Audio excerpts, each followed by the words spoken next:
認識動物。大家好啊，我係活力仔，今集同大家介紹兩位嚟自緬甸嘅朋友。咦，佢哋已經迫不及待想出場啦喎！大家好啊，我係緬甸星龜，又名土陸龜。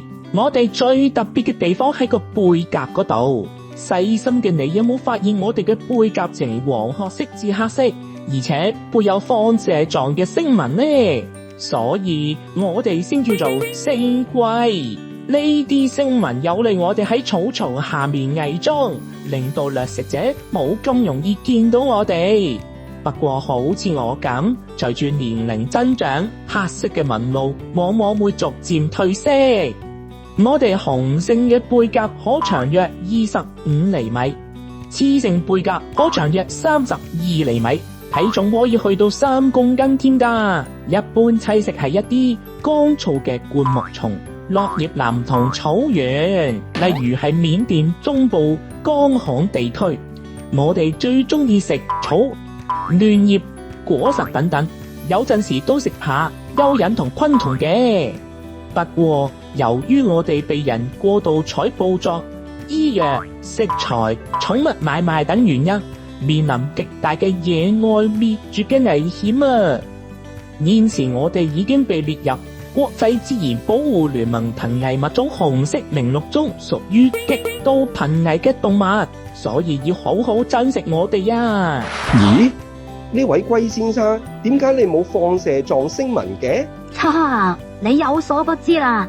雖然我哋同樣都係嚟自緬甸，但係我係緬甸陸龜，又名黃頭陸龜，分布喺緬甸、東南亞同埋中國廣西。我哋嘅背甲比較扁平，呈黃褐色，仲帶有黑色斑塊，不過上面就冇放射狀星紋啦，同緬甸星龜係唔同品種嚟噶。我哋嘅背甲可以去到36厘米咁長，體重約2公斤。一般情況下，雌性嘅背甲會比較寬闊，而雄性嘅背甲就會比較窄長。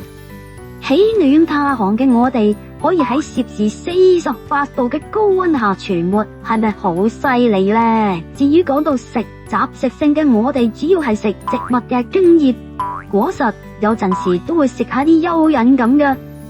不過我哋同緬甸星龜都面臨同樣嘅問題啊！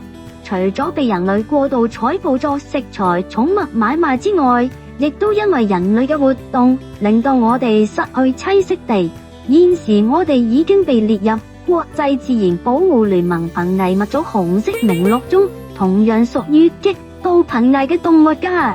多謝呢兩位龜朋友啊！希望佢哋嘅數量可以快啲恢復啦！如果大家對佢哋都有興趣，就快啲嚟屯門公園爬蟲館探下佢哋啦！今集嘅時間差唔多，我哋下集再見。